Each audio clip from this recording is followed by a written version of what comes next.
Welcome back to my channel. My name's Michael, and today I thought I'd do a tag. This tag was originally created by Lindsay's Little Library, and this is the Dilemmas of a Book Nerd tag. I wasn't actually tagged by anyone, but let's just say I was tagged by Sean the Book Maniac. was watching his video and really liked the questions and was starting to answer the questions in the comments as a response to his answers, but I decided maybe I should just do the tag. Probably a good way to let out my inner book nerd. Most people know I'm pretty much a book nerd, and I wanted to go through these dilemmas and see if my responses were interesting enough or different enough to other people. So let's just jump into it. Dilemma one is book storage. How do you store and organize your books? Well, the books behind me are sort of in alphabetical order by author's last name. Other bookshelves are in random order. I kind of like the random order because it feels like an adventure when you're looking for a book. You go looking through the shelves, just trying to find something. And oftentimes you discover something you've forgotten about, or it sparks some interest again or something like that, and it's quite a joy just to find something in your shelves and go, "Oh yeah, I really need to read this," or "I can't believe I own this book." All those kind of conversations are really interesting. If I was to do like a video where I just pull random books off my shelf and talk about them, having a random bookshelf is more interesting to me. I feel like you're more likely to get some random selections. But with these two bookshelves, I did go for an alphabetical order because it seemed the most sense. My ultimate dream is, if I have more bookshelves and maybe a library setup, is to have it sorted by continent. So have my South American, my African, European books all together. Maybe I'd have to take it one step further with things like France and Argentina separated, or Russia, because I own so many books and I really love literature from there. But I think that would be an interesting way to organize my bookshelves. And one day I hope to be able to do that. Because I feel like with me reading a lot of translations, I feel like there's a need to make sure I read from around the world. And it'd be so much easier going, look, I haven't read much from Africa, so let's have pick something from those shelves. And there's not much being translated from Africa. It's a real problem. But I just think it'd be awesome.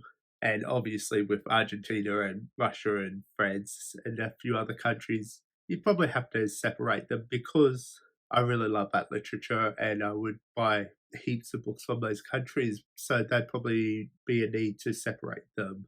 With the Australia section, I think it'd mostly be Australian literature. I need to cover more of the region. I don't know if there's many translations coming out of this area. Definitely something I need to look at. I remember hearing about a book from New Caledonia translated from the French. I'd definitely be keen to look at that. New Caledonia is not a country, but it's a territory of France. But I'd probably still store it under the Australian section of the bookshelf. But here's the real dilemma, I think, with this is when you're talking about books and where they're from, do you go with the author's citizenship or do you go with their birthplace? Because a lot of authors say Vladimir Nabokov is Russian born, lived in America, lived in Paris, lived all over the world. He has dual citizenships. You can't really say Lolita is the great American novel because while he lived in America at the time, I wouldn't call him an American writer.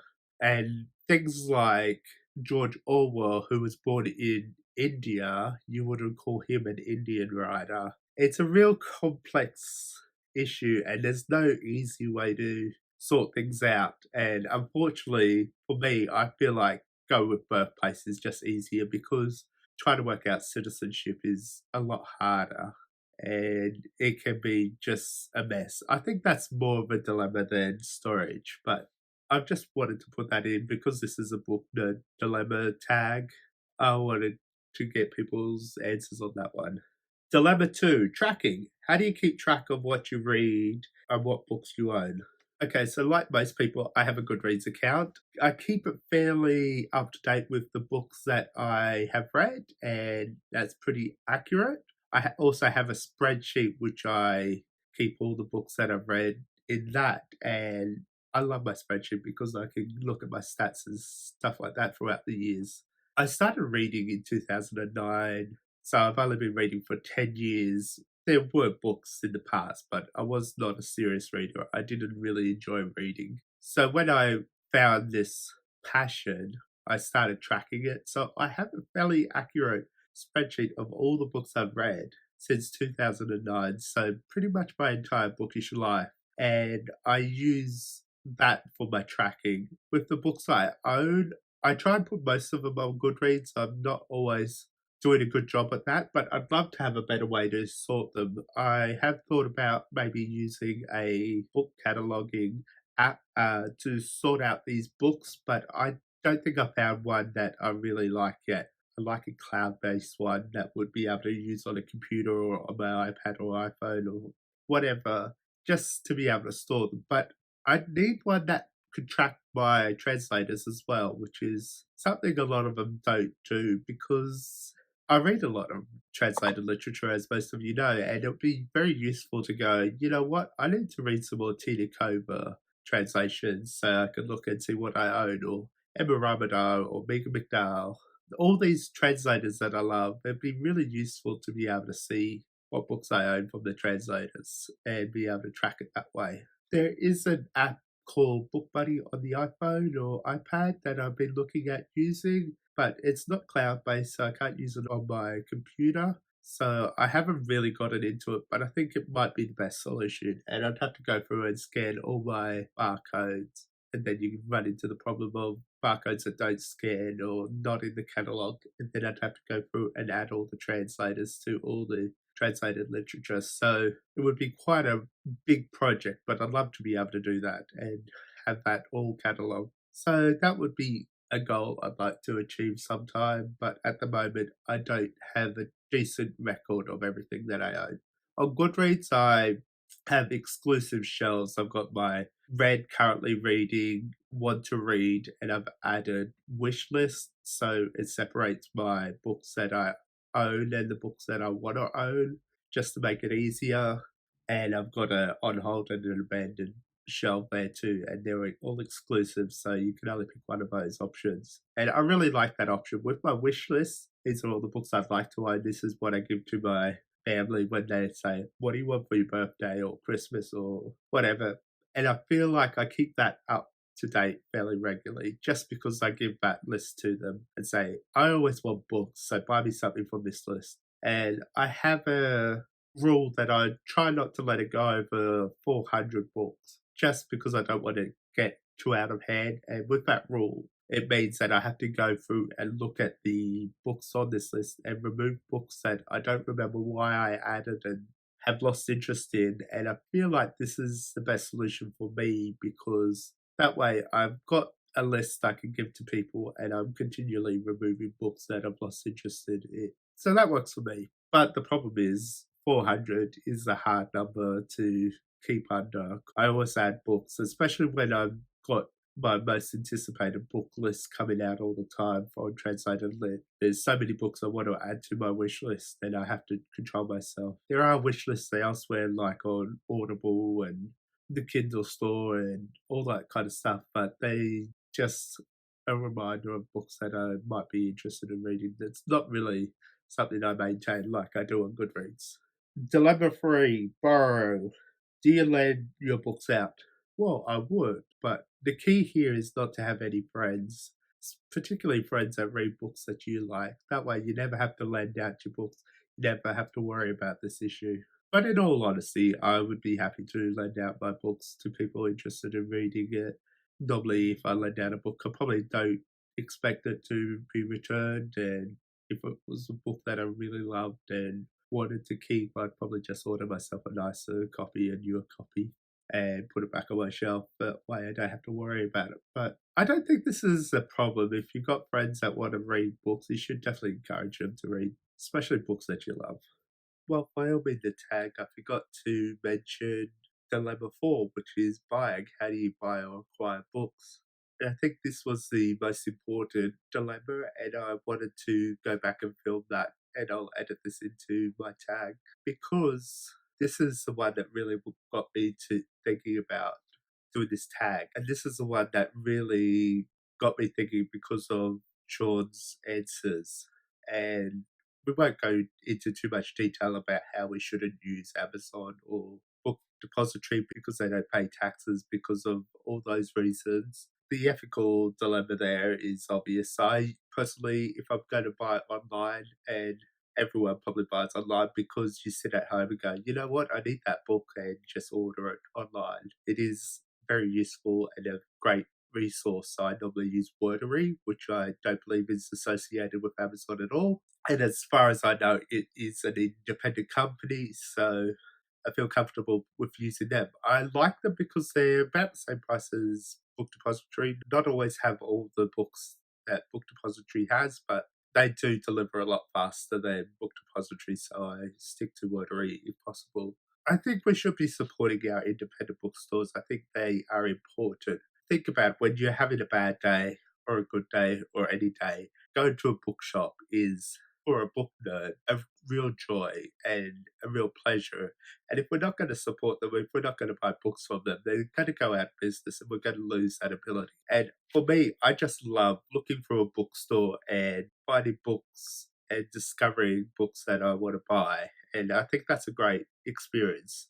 Like when you go away, you check out different bookstores from around the world. And I think the bookstore is really struggling at the moment because of Amazon. And we need to do our best to try and counteract that. And we need to do our best to save the bookstore because if they all close down, what are we going to do when we have a bad day, when we feel the need to just find a bookstore and buy a book? And indie bookstores are probably the best I find because I feel like they offer so much more than just books. They offer a more personal experience. You can go in and talk to them about books, have a little nerd out moment with people that actually like books, and that's always good. There are those franchise ones, like in Australia it's the Dimmicks, or in the UK you probably got Waterstones, and America you got Barnes and Nobles, and Canada has Chapters, but I'm getting off track trying to name them all. They are great, and you always have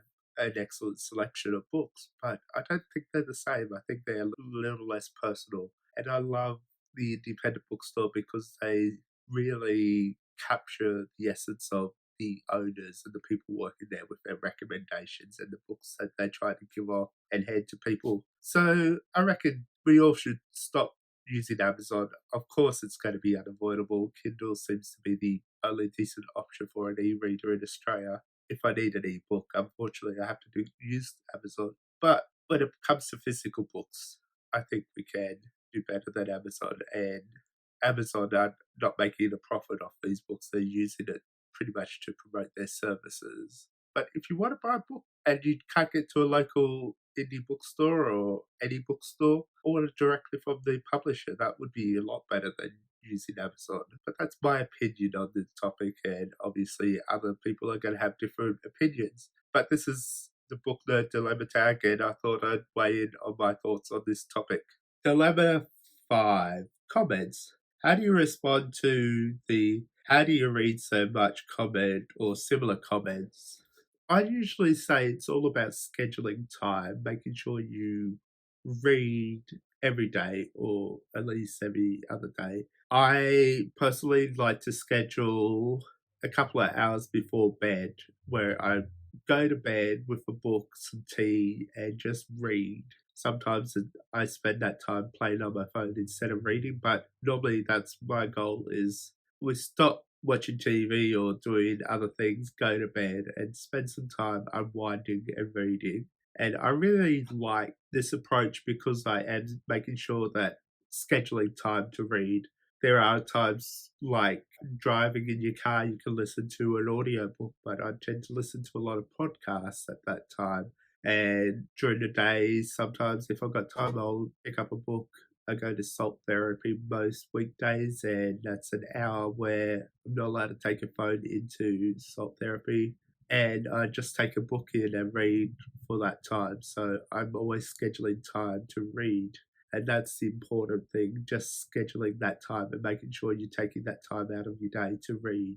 And if you have that time, then you're more likely to read more books. Simple as that.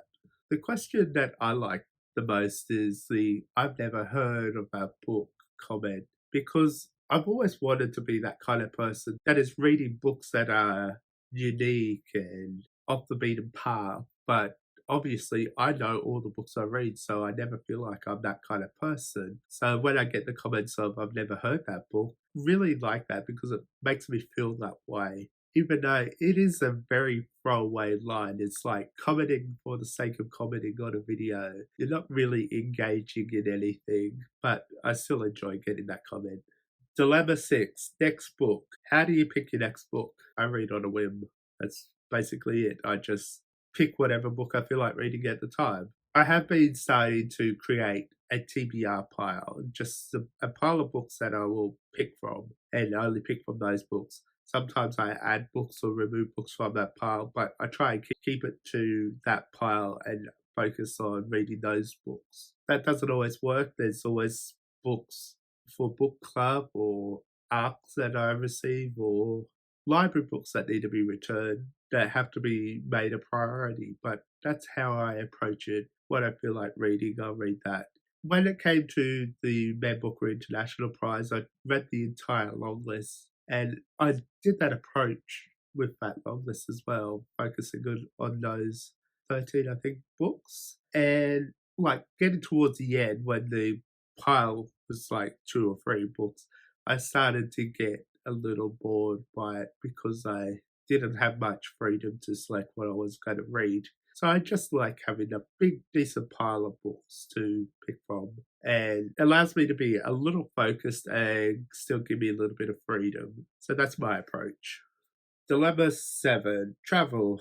How do you pick the books you bring on vacation with you? So here's the thing I think is the best way to do it. Pack your e-reader or your iPad or whatever you use to read ebooks. I'm not much of an e-reader person. I much prefer physical books. But this is what you do. You pack the e-reader. You may read it on the flight and get a book out that way. But then when you're on vacation, you're obviously going to go visit bookstores. That's the whole reason to vacation is to go visit bookstores from around the world. And you're going to buy books, so you've got physical books there, and they're books you can read on your vacation. And because you haven't packed your own books in your bag, you've got space to buy books to bring home.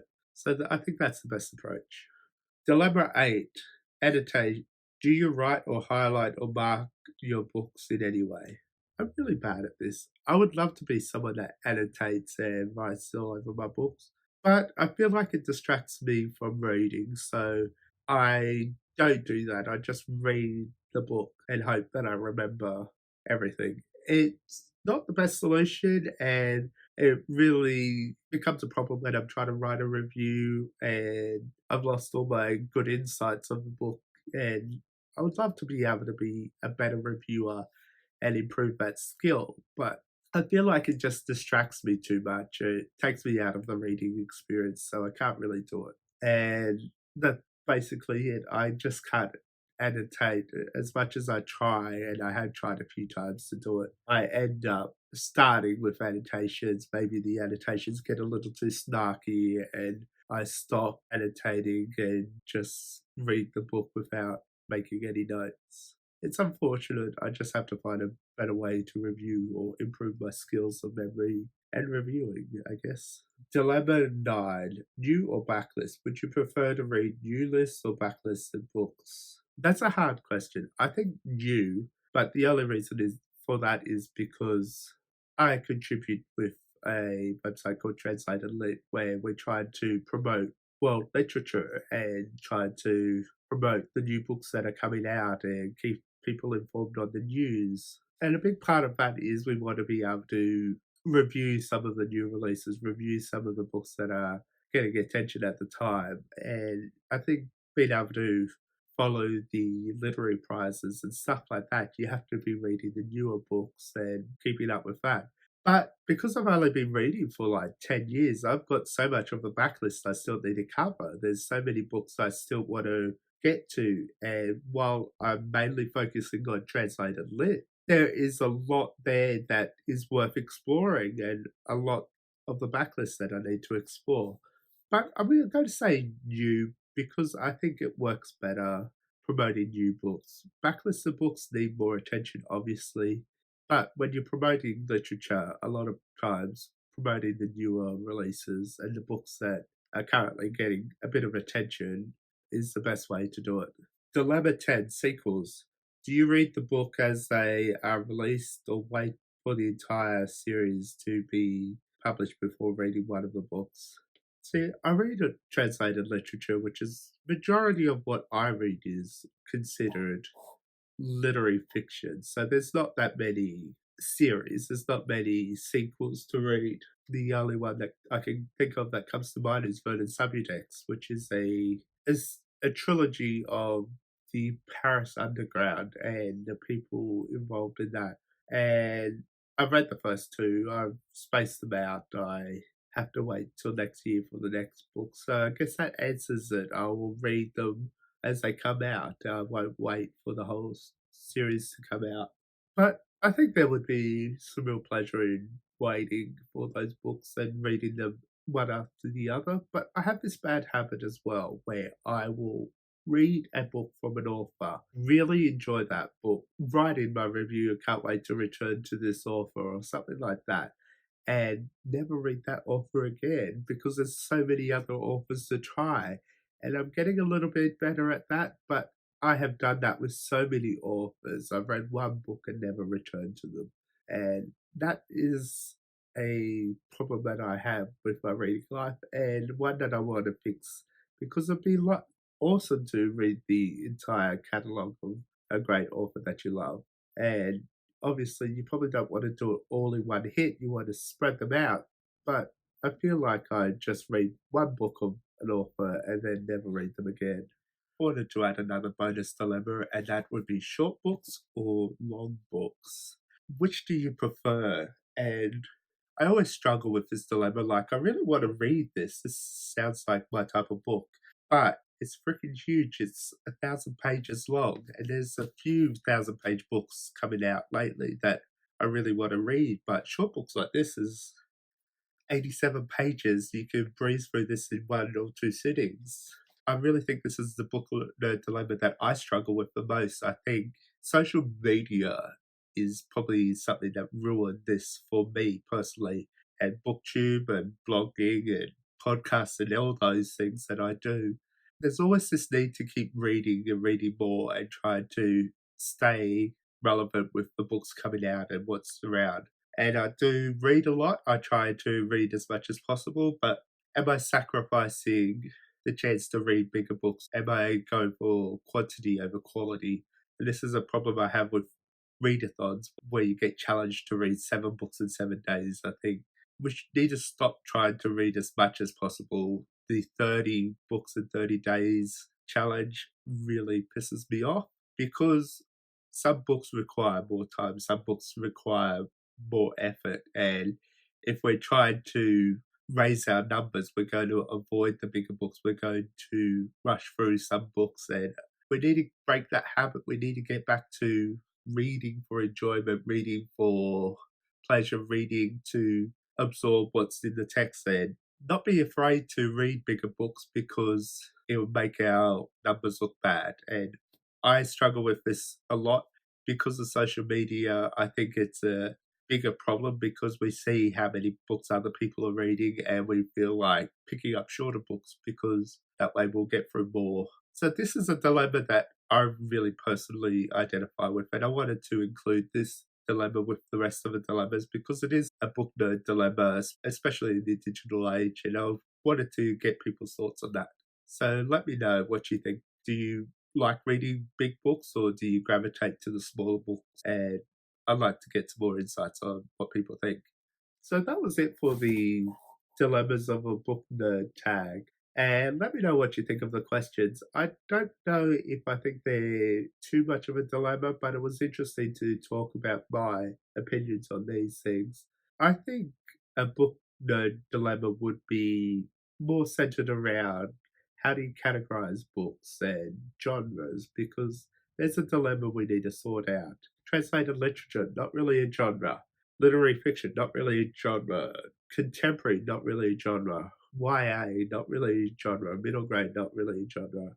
These are a category of books. They don't really represent a genre, and we need to find a better word than genre for this because science fiction might be considered a genre, but there's a lot of subgenres in that.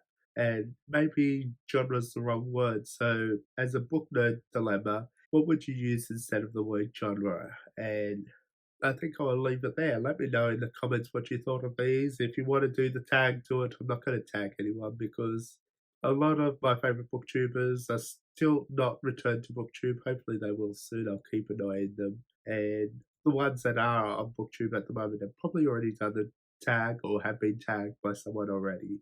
So that's it for me. All my links to social media are in the description below. As always, I would really appreciate some comments. Let's continue the conversation below. And as always, I'll talk to you next time.